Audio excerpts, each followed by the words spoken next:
Entambula esanyadde ku Ben Chwanuka Street okulira na Lua Park ba kifeesi badde bagezaho okulimisa poliisi kutwala omulimu gwa munnaabwe akubiddwa naafu olw'okwagala okukwata omusaabaze mu nsawo.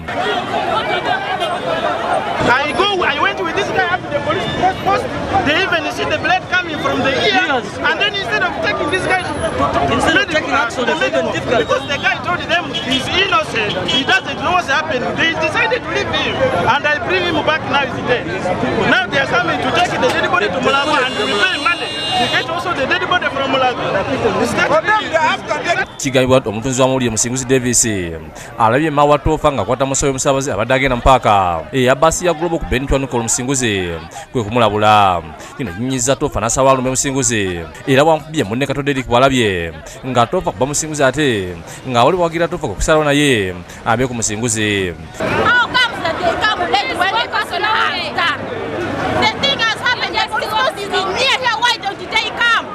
What is the time now? They can't get that dead body. When we are not, the dead body cannot go to Mulago. Kiddiye kwe kwekana ku Tofa ne bamupa era nga bamusinziza amaanyi. Tofa wa kifeesi wafunye ekyondo ku Mudeba ne bamututte ku poliisi ya Lua Park kitukire mu nekwata Kato ne Musinguzi. Was even innocent. He was not in that fight. But the ones who started the fight, they are the two who were arrested by me.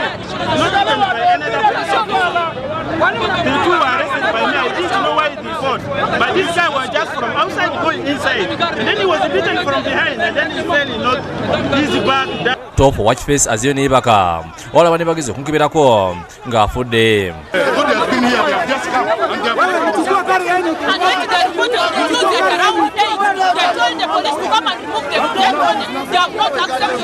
Basizeho okugala oluguudo batandika okwerera poliisi nga bagambye batagenda kutwala mulambo ogwa munnaabwe. Kino kitwalidde poliisi eddakiika 40 okutuusa nga ddumira poliisi ya CPS Ellen Baguma bw'azina ayogerako n'abantu bonna n'asalawo poliisi eggyewo omulambo.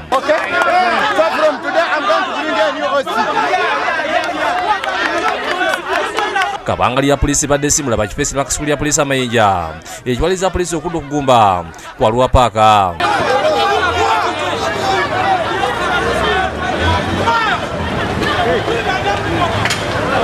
Kato ne Musinguzi beeganye ne bategeeza Bokedde TV bo badde balwana byabwe naye tebategedde kiviiriddeko owa kifeesi okufa.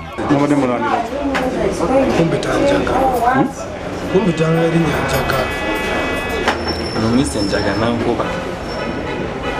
Kato agamba nti yamanyi bulungi Tofa wa kifeesi kuba yali akola naye mu basi bamugoba n'asigala ng'atuula ku geeti ya basi paaka. Bamukubirayo munda kati eyo munda abadde bano abakola abatika mu basi